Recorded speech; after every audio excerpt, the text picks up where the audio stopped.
توجه مخصوص ظاهر کرده می شود. در دانشگاه دولتی کلو به نام ابو عبدالله رودکی نیز هیئت پروفسوران، آموزگاران و دانشجویان کردند. از رفت این همایش همکارانمان گزارش آماده نمودند. توجه کنید. бахшида ба рӯзи илми тоҷик дар донишгоҳи давлатии куло ба номи абуабдулло рудакӣ давоми як ҳафта ҳамоишҳои илмӣ назариявии ҳайати профессорону омӯзгорон ва донишҷӯён баргузор гардиданд.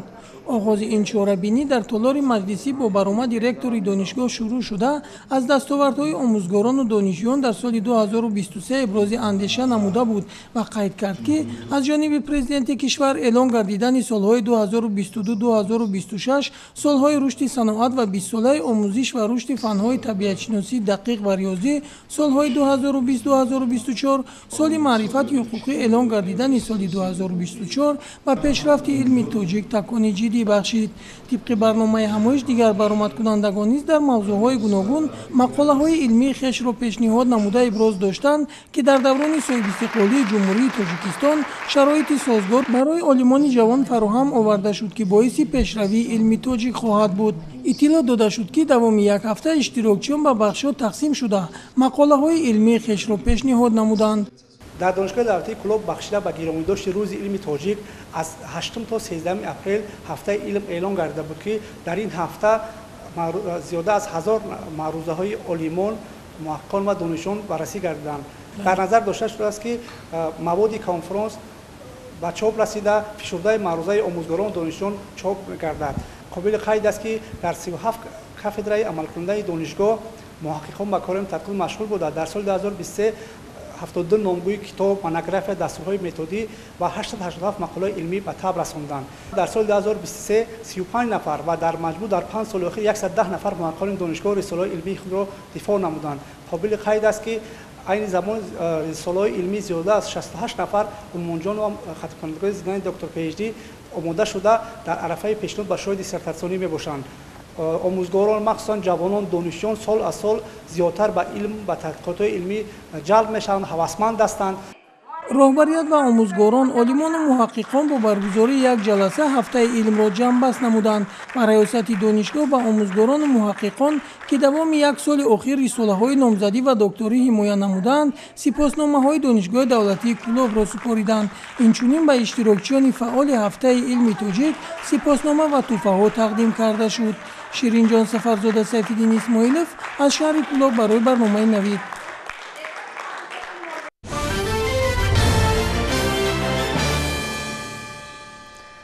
тоҷикистон яке аз давлатҳои ташаббускори ҷаҳонишавии ҷашни наврӯз маҳсуб шуда бо ибтикору пешниҳоди президенти ҷумҳурии тоҷикистон муҳтарам Эмомалӣ Раҳмон ин ҷашни бошукӯҳ мақоми байналмилалӣ касб карда дар ҷаҳон бо риояи суннатҳои неки наврӯзӣ ҳамасола таҷлил мегардад ки ин мояи ифтихори мо тоҷикон мебошад.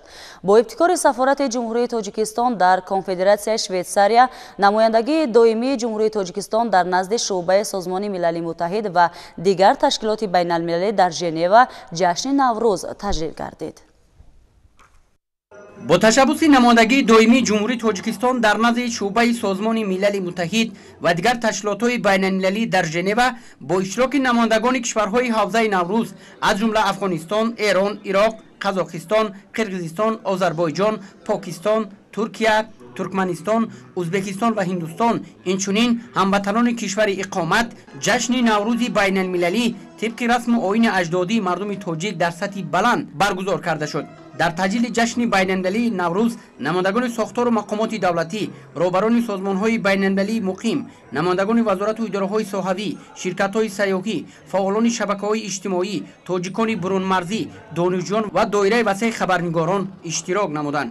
атроф ва саҳни қароргоҳи намояндагии доимии ҷумҳурии тоҷикистон дар назди шуъбаи Созмони Милали Муттаҳид ва дигар ташкилотҳои байналмилалӣ мустақар дар Женева бо шиору овезаҳои наврӯзӣ, густурдани дастархони наврӯзӣ, ҳафтсину ҳафтчин, сабзаи баҳорӣ, сумалак, меваҳои тару тоза, хушкмева ва анвои гуногуни таомҳои миллӣ оро дода шуданд. баҳри муаррифии шоистаи дастовардҳои фарҳангиву сайёҳии кишвар ва бо мақсади ҷалби бештари сайёҳони хориҷӣ гӯшаи махсус тартиб дода шуда дар он маводҳои таблиғотӣ аз қабили варақаҳои иттилоотӣ доир ба мавзеъҳои сайёҳии Тоҷикистон, роҳнамо, харита, армуғонҳо ва ашёҳои намунаи фарҳанги миллӣ ба меҳмонон тақдим гардид. همچنین به مهمانان فیلم و ویدیورولیکو دایر به جشن بین‌المللی نوروز و دیگر دستاوردهای تاجیکستان به نمایش گذاشته شد. در بزمگاه نوروزی صدای سرود و موسیقی تاجیکی طنین انداز بود. نماینده دائمی جمهوری تاجیکستان در نزد شعبه سازمان ملل متحد و دیگر تشکیلات‌های بین‌المللی در ژنو شرف شیرعلی زاده همچون هماهنگساز جشن بین‌المللی نوروز حاضرین را به مناسبت جشن نوروز بین‌المللی تهنیت گفت. محض با ابتکار پیشوای ملت محترم امامعلی رحمان ماه سپتامبر سال 2009 نوروز به فهرست نمایشی میراث غیرمادی بشریت یونسکو وارد شد. در اجلاس 64 مجمع عمومی سازمان ملل متحد 23 فوریه سال 2010 21 مارس روز بین‌المللی نوروز اعلام شد.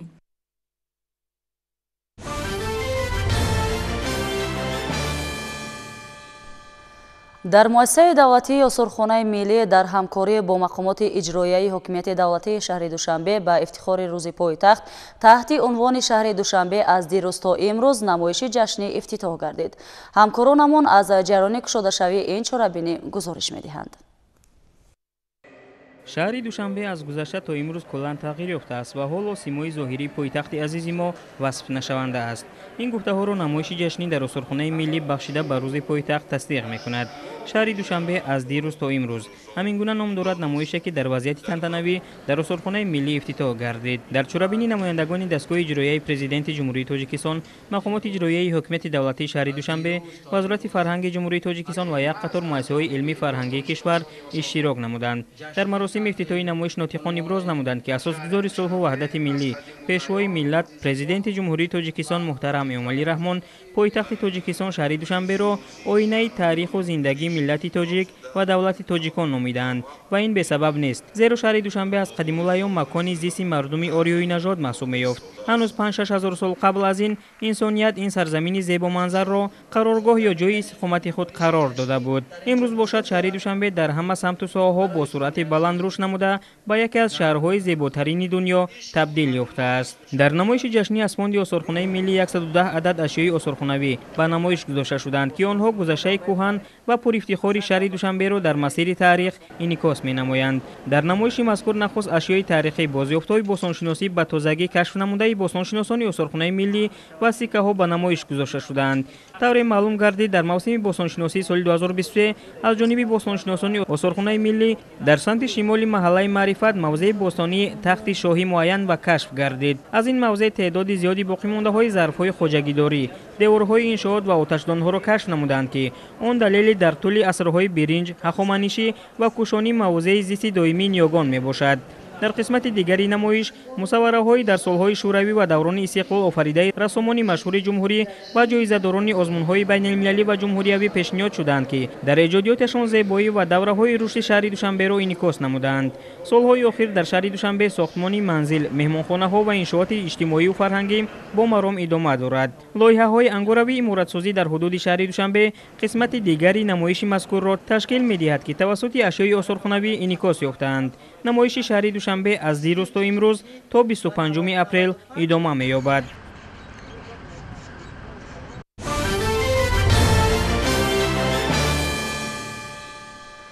در زمینه تحکیم همکاری‌های متقابلا سودمند میان تاجیکستان و ازبکستان امروز هیئت نمایندگان واسطه اخباری عامه این دولت همسایه با امکانات‌های ایجادی و تکنیکی مؤسسه دولتی تلویزیون سفینه شناس شدند.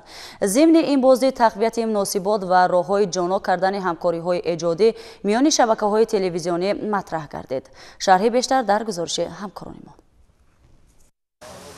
مناسبت‌هایی که در تمام سمت‌ها رشد کرده و مایل به زینه‌های نو رسیدن را دارند، با دریافت سرچشمه‌های نوی همکاری بیشتر توسعه یافته ایستاده‌اند. بخش تلویزیون راه‌اندازی طرح‌های مشترک، کارکرد برنامه‌های تلویزیونی با اشتراک جانب‌ها از جمله دورنمایی است که میان تاجیکستان و ازبکستان می‌تواند صحیفه دیگر را در رشد مناسبت‌ها باز نماید. به همین خاطر یک گروه ایجادی رسانه‌های جمهوری ازبکستان از مؤسسه دولتی تلویزیون سفینه بازدید به عمل آوردند. تلویزیونی که در فضای اطلاعاتی از لحاظ فناوری‌های تکنیکی و مضمون و مدرجه برنامه‌ها پیشاهنگ و سرتماشابین است. مهمانان از استودیوهای ثبت برنامه‌ها که با نسل جدید تکنیکی مجهزند دیدن کرده و با همکسبان تاجیک خود صحبت و دیداربینی انجام دادند. بسیار هیجان کرده شدیم چون که آرزو کردم 10 سال سین تاجیکستان عیناً دوشنبه اومده تاجیک زبانای دیدن عیناً تلویزیونیش دیدن آرزو کرده گشته بودم وقتی کلان که همین روز تلکانال سفینه ناصر جان سعیدов موی نشون دادن تشریف آمدیم دیدیم استودیوهای 8 استودیو 210 بان زیاد خود ما کار میکردیم بسیار خرسندم یاد میگیره که جای ما بوده است مهارت درس میکرده که جای بوده است من اویل میکنم که دو مملکت ژورنالیستوش همکاریش این کوپریک دو خلق برای چی بگی ما عرف عادت ما یک ما اوقات ما یک بیگه واش پلاو خوردیم خودم بخارا به ازبکستان به حس کردم ما شیر و شکر نخونه بدن جدا نمیکرده خلق ما امکانات امروزه که با اراده سیاسی سران دو دولت محترم امامعلی رحمان و محترم شوکت میرزیویف فراهم آورده شده است زمینه خوب برای رشد مناسبت ها در بخش تلویزیون معنیداد کرده شد خاصه در حال نزدیکی فرهنگ ها می توان طرحهای جدی را در بخش مذکور تهیه و به اودیتوریای هر دو دولت پیشنهاد کرد همچنین اشتراکچیان تدبیر امروزه با دستگاه‌های معاصر ثبت امکانات‌های وسیع استودیوی ویرتوالی که با طریق فاصلوی اداره کرده می‌شود آشنایی پیدا کردند و با دسترسی تلویزیونی سفینه با امکانات‌های خوب تکنیکی بهای بلند دادند حجره‌های کاری مرکز پخش برنامه‌ها حجره‌های پردازگری و تالارهای مجلسی و تمرینی از جمله امکانات‌های دیگری بود که مهمانان از نزدیک شناس گردیدند با استاندارد و معیارهایی که تلویزیون معاصر بنیاد گردیده است اشتراکچیان از نگاه کسبی بهای بلند داده دیداربینی امروزه را قدم برای تبادل تجربه آموزش امکانات‌های صحوی دو جانب و در این زمینه رسیدن به نشان دهنده‌های نوی همکاری در بخش تلویزیون میان تاجیکستان و ازبکستان معنیداد نمودند.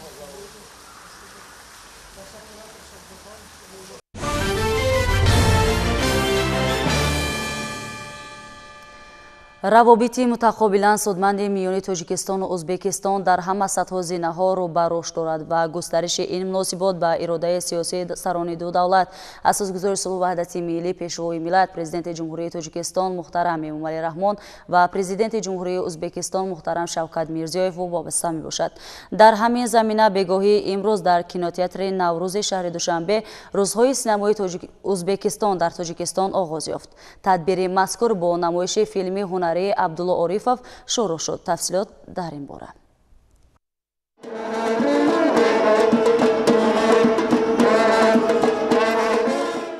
оҳангу тарона яке аз наздикиву қаробат ва дӯстиву бародарии ду миллат тоҷику узбек бозгӯӣ мекунад инак боз дар фазои қалби тоҷикистон шаҳри душанбе танин андоз аст зеро бо навои шодиёна дар пойтахти кишвар рӯзҳои синамои узбек ифтитоҳ гардид ки ҳунармандон гурӯҳҳои эҷодии дуҷониб синамоофарони касбии тоҷикистону узбекистон дар расми ифтитоҳи он ширкат варзиданд. зимни маросими оғози чорабинӣ гуфта шуд ки тадбири имрӯза идомаи чораҳо дар самти рушд додани муносибатҳои дуҷониба дар тамоми самтҳо буда тариқи синамо мардуми ду давлат ба ҳам наздиктар دوستی قوی‌تر می‌گردد. بزرگترین طرحی که سریان سینماآفران دو کشور فعلا کاربری دارند و آن هم ifade کننده نزدیکی دو ملت از قرن عصرهاست این فیلم عبدالرحمان جامی و نوایی دانسته می‌شود که نواربرداری گردیدن و روی اکران آمدن آن نیز در آینده نمونه همکاری خوب در ساحه سینما سازی خواهد بود. فیلم هنری عبدالرحمان جامی و نوایی گروه هیئتی این فیلم هم به تاجیکستان تشریف آوردند.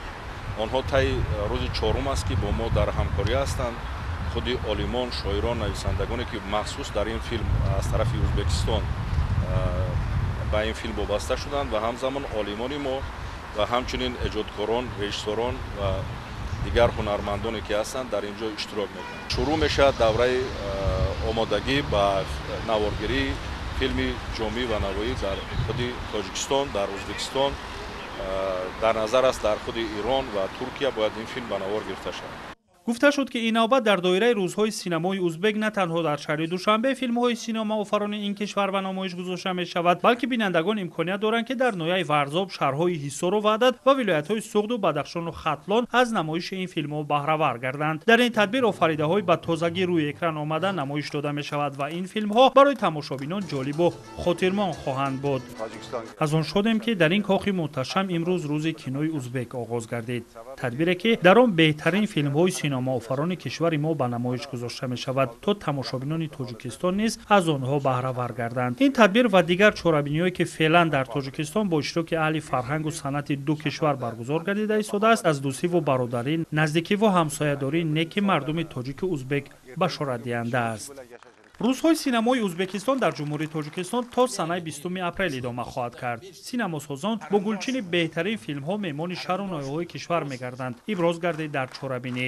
дар рӯзи аввали намоиш барои бинандагони тоҷик филми Абдулло Орипов пешниҳод гардонида шуд. филме ки аз рӯзгори шоири маъруфи мардуми ӯзбек қисса мекунад ва бо санъати баланд рӯи навор оварда шудааст. ба ҳамин монанд дар рӯзҳои баъдӣ дигар филмҳои синамогарони кишвари ҳамсоя пешниҳоди бинандагон хоҳад шуд.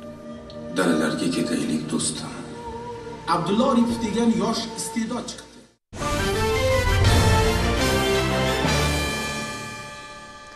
ҳукумати мамлакат соҳаи маорифро самти афзалиятноки сиёсати давлатӣ ҳисобида ҳамасола барои бунёди биноҳои таълимии иловагӣ ва асосӣ инчунин таъмин ва муҳайё намудани шароити мусоид барои илмомӯзии хонандагон тадбирҳои зарурӣ меандешад.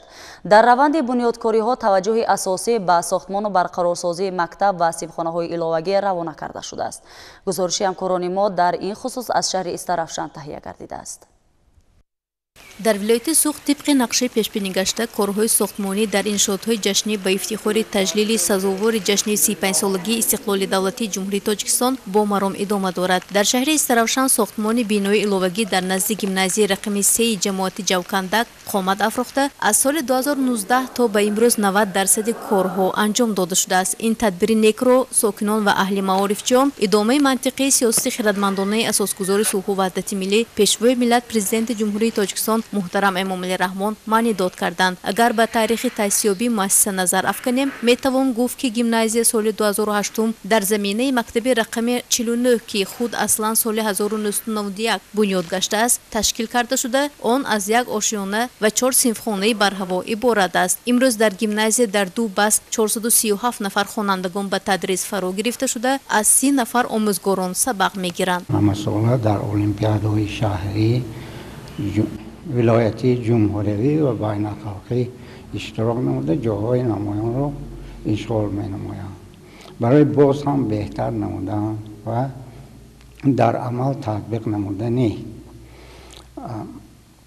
دستور و سپارش‌های پیشوای ملت اساسگزار صلح و وحدت ملی پرزیدنت مملکت محترم امامعلی رحمان و باز کوشش نموده 4 سیمفونی ایلوگی در عرفه با استفاده سپردن قرار دارد ساخته شد. این باعث آن می‌گردد که تحصیل در گیمنازیا در یک بست تشکیل کرده شده و در آینده درس‌های ایلوگی محفل‌ها و پررگی در گیمنازیا барпо карда шавад. дар сурати ифтитоҳ гардидани синфхонаи иловагӣ барои хонандагони омӯзгорон шароити мусоиди таҳсил фароҳам оварда мешавад. бинои мазкур бо саҳми волидайну соҳибкорон ва дастгирии мақомоти иҷроияи ҳокимияти давлатии вилояти Суғд бунёд мешавад. дар назар аст ки синфхонаи иловагӣ дар соли таҳсили 2024-2025 барои ҷомеаи меҳнатии муассиса ба истифода дода мешавад.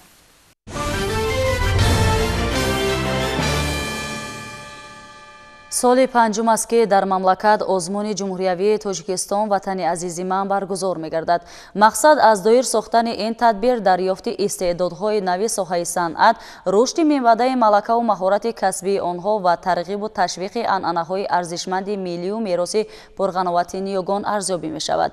дар шаҳру ноҳияҳои вилояти Хатлон бо ҷалби доираи васеи довталабон даври аввали ин озмун баргузор шуд. гузориши ҳамкорони мо аз рафти ҷамъбасти озмуни ҷумҳуриявии Тоҷикистон ватани азизи ман дар шаҳри Леваканд омода шудааст.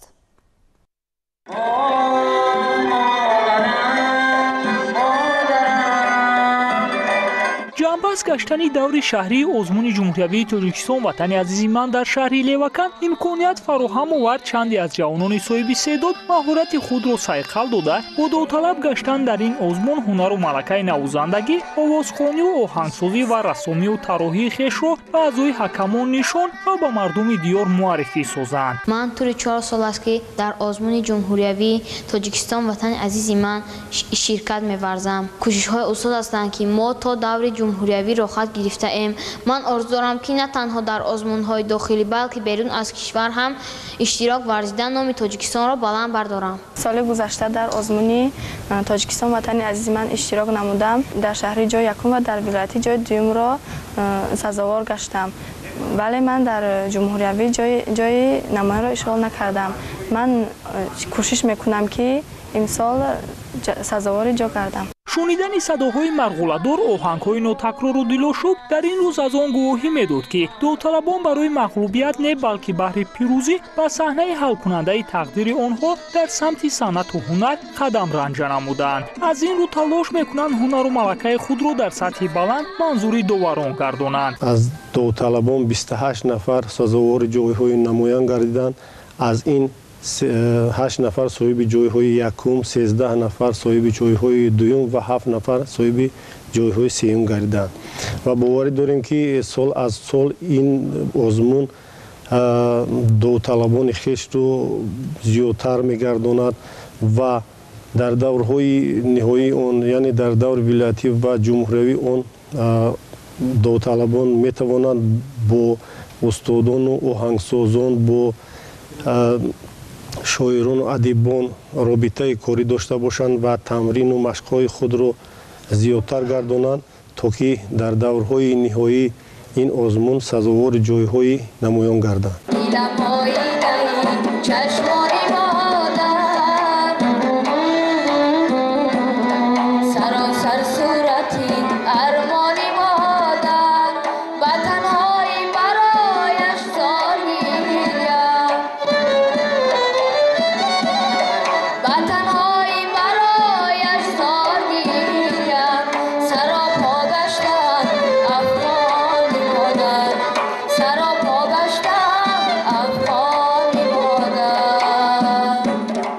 садои нотакрору форан марбут ба сарояндаи наврасест ки бо шарофати рӯи кор омадани озмуни Тоҷикистон ватани азизи ман имкон пайдо кардааст ки ҳунару истеъдоди худро дар саҳнаҳои бузург назди устодони савту наво муаррифӣ намояд.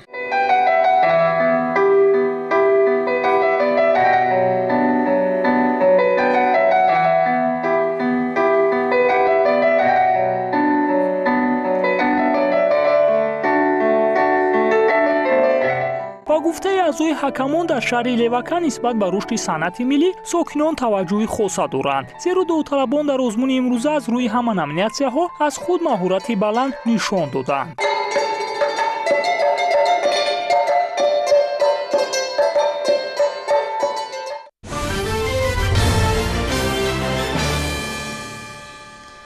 ҷиҳати шаффоф доир гардидани озмуни дигари ҷумҳуриявӣ илм фуруғи маърифат низ тадбирҳои амалӣ андешида мешаванд. ба хотири дар сатҳи баланд доир кардани ин озмун мақомоти дахлдори давлатӣ ҷалб шуданд. зимнан дар ноҳияи Рашт Академияи миллии илмҳои Тоҷикистон бо ҷалби довталабон ва масъулони баргузории ин озмуни зеҳнӣ дар ҷойҳо ҳамоиши омӯзишӣ доир кард. ҷузъиёти бештари мавзӯъ дар шарҳи навбатии барнома. дар толори бахши фарҳанги ноҳияаш бо ташаббуси Академияи миллии илмҳои Тоҷикистон дар робита ба озмуни ҷумҳуриявии илм фуруғи маърифат семинар машварат доир гардид. дар семинар намояндагони мақомотҳои иҷроияи ҳокимияти давлати ноҳияҳои Водии Рашт ва шуъбаҳои маориф иштирок намуданд. дар рафти семинар як қатор масъалаҳои озмун аз ҷумла назорати риояи талабот ва пешниҳоди тавсияҳо ба довталабони озмун ва баррасии арзи шикояти довталабон ба иштирокчиён, тасдиқи хулосаи ҳайати ҳакамони даври якум ва пешниҳоди саривақтии натиҷаи даври якум бо масъулин мавриди баррасӣ қарор гирифтам.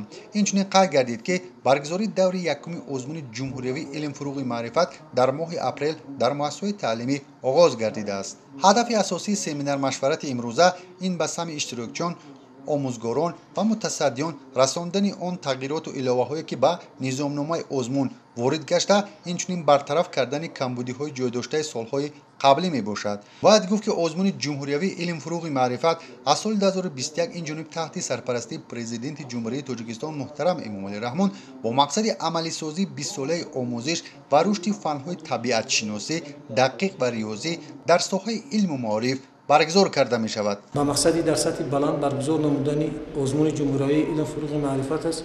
امروز در مرکز ناحیه رشت با اشتراک سروران، مدیران و شخصان مسئول ناحیه‌های تابع جمهوری سمینار مشورتی آموزشی با اشتراک استادان دانشگاه تکنیکی تاجیکستان به نام محمد عاصمی و اکادمی ملی علم‌های جمهوری تاجیکستان برگزار گردید.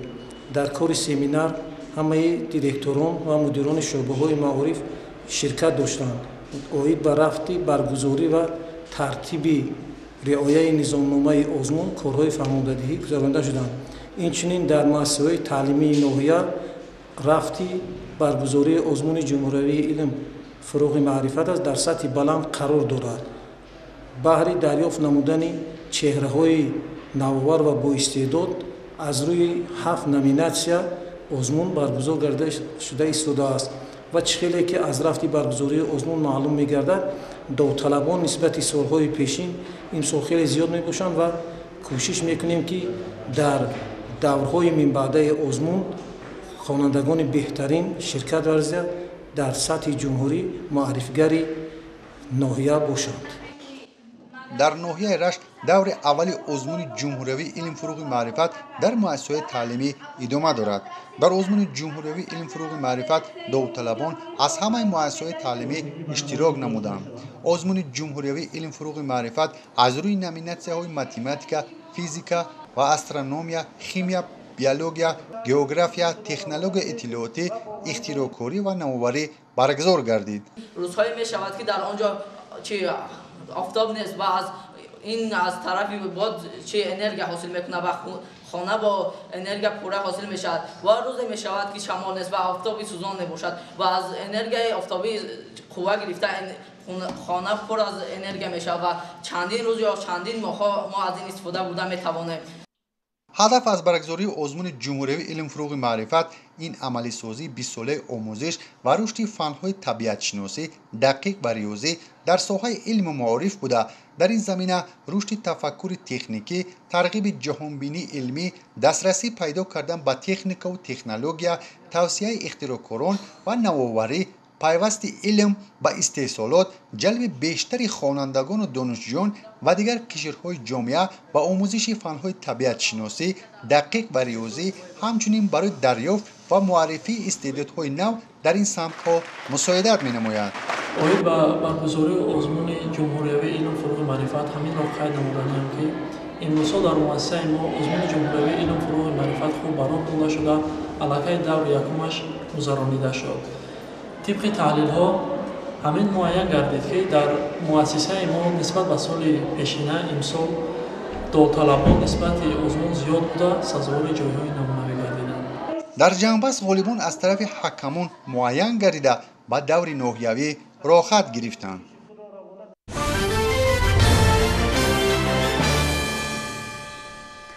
در شهر و ناحیه‌های مملکت فستیوال جمهوریوی صدرنگ چکن جریان دارد. میراثبران این صنعت باستانی امروزها با تشکیل همایش‌های فرهنگی عمومی تدبیر مذکور را دایر می‌سازند. با مقصد ترغیب فرهنگ لباسپوشی و پاس داشتن ارزش‌های والای قدیمی در شهر حصار هم این تدبیر در سطح بلند برگزار کرده شد. بختیار قادرزاده موضوع را ادامه می‌دهد. در شهر حصار فستیوال آزمون جمهوریوی صدرنگ چکن در سطح بلند تشکیل و برگزار گردید. در آزمون هنرمندان 12 جماعت شهرک و دهات شهر حصار شرکت ورزیده نمونه هنرهای خود را به نمایش گذاشتند و طرز دوختن لباس را به اعضای حکمان پیشنهاد کردند. من مدتی قریب 45 سال است که همین خیلی هنرمند هستم. فقط لباس‌های عروسانه، رویمال، توقی، بالشچه می‌دوزم. من شاگردان بسیاری دارم. جهنم، دخترای اپیم، فرزندای خودم. دوخته خیلی به فروش هم میموندیم، برای عروسی هاشون هم میدوختیم، زندگی خود رو با همین پیش میبردیم. تا حالی هم میدوزم، من 64 به میدارم، تا حالی هم میدوزم. من هوایی همیش هنری دستای من. میخواهم که همین دختران حاضره باید که همین خیلی هنر رو یاد گیرن.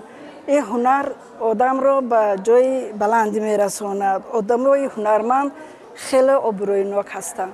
گفته شد که مقصد از تشکیل و برگزار نمودن چنین آزمون‌ها احیای عنعنه‌های مردمی، جلب زنان و دختران خانشین به دوختن لباس‌های ملی و معرفی نمودن میراث پرقناوت گذشتگان ملت تاجیک به حساب می‌رود. واقعاً هم فستیوال جمهوری صدرنگ چکن از جمله تدبیرهای گرامی داشته ارزش‌های اصیل فرهنگی ارزیابی می‌گردد که به ترغیب و تشویق لباس ملی، بلند برداشتن نقش سوزندوزی و گلدوزی در متاح‌های ملی، نمایش دادن هنری والای طراحان و چکندوزان، سوزندوزان و چهبران و هنرمندان وطنی روانه گردیده است.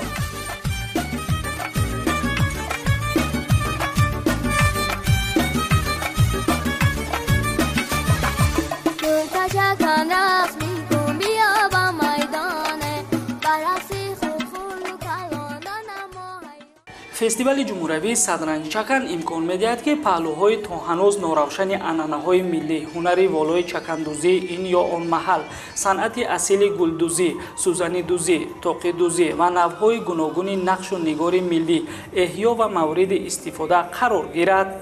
بهترین اشتراکچیان چاره‌بینی جهت سهم گذاشتن در برگزار نمودن فستیوال جمهوری صدرنگ چکن با سپاسنامه، دیپلم درجوی و تحفه‌های خاطروی مقامات اجرایی حکومت دولتی شهر حصار سرفراز گردیدند.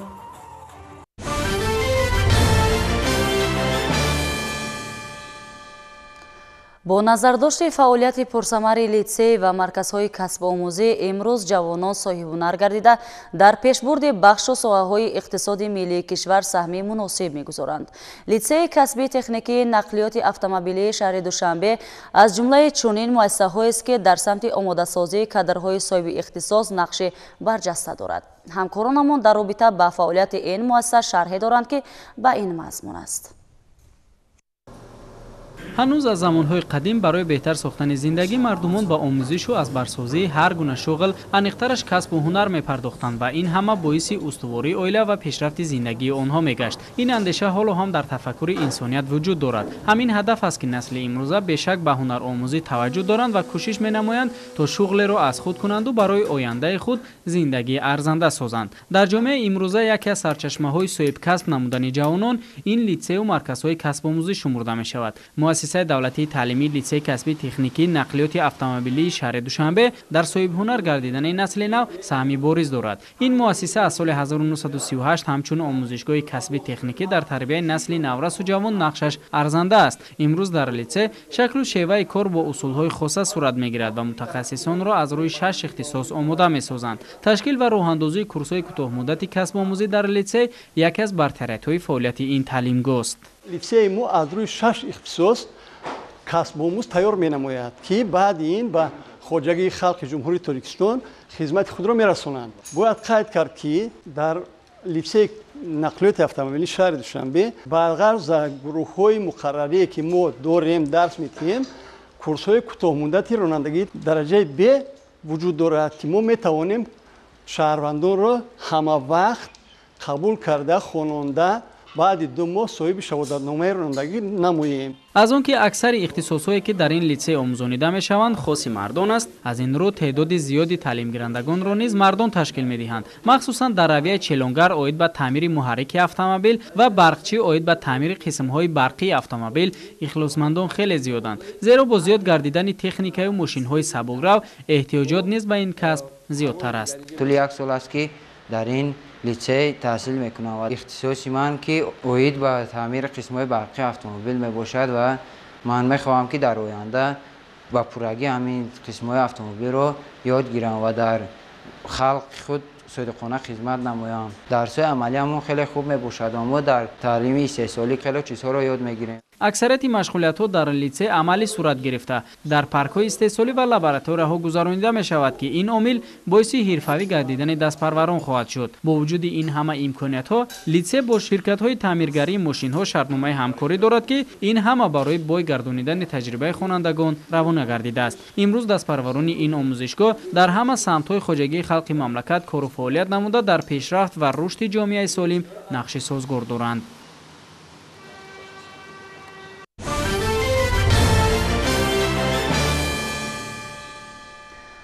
осорхонаи бадеии шаҳри санкт петербурги федератсияи Россия барои тамошобинон намоишҳои наву ҷолибро пешниҳод мекунад. акнун дар доираи як лоиҳа дар ин осорхона гӯшаи нав пайдо шуд. бо баромадан ба ошёнаи дуюми манораи Эйфел бо ресмон як варзишгари фаронсавӣ рекорд гузошт. шарҳи чанд хабар аз хориҷи кишвар дар саҳифаи навбатии барнома. дар осорхонаи бадеии шаҳри санкт петербурги Россия гӯшаи нави ҷолибу тамошобоб кушода шуд. акнун тамошобинон метавонанд дар он экспонатҳои навро на танҳо бубинанд, балки онҳоро ламс кунанд. тавре намояндагони Эрмитаж гуфтанд ҳамаи ин як қисми лоиҳаи фарогир аст ки ба меҳмонони махсус нигаронида шудааст. масалан одамони сусбин ки ба таърих ва санъат шавқу ҳаваси зиёд доранд. дар байни ашёҳои ламсе ки ба меҳмонон дастрасанд гулдон ва зарфи итолиёвӣ низ ҳаст. экспонатҳо аз маводи махсус сохта шуданд то ба ҳазорон ламс дар як рӯз тоб оваранд. намоиши навро дар Эрмитаж дарсҳои маҳорат ва экскурсияҳо пурра мекунанд. бояд гуфт ки ин марҳилаи дуюми лоиҳаи фарогир мебошад. давраи аввали татбиқи он соли гузашта сурат гирифта буд.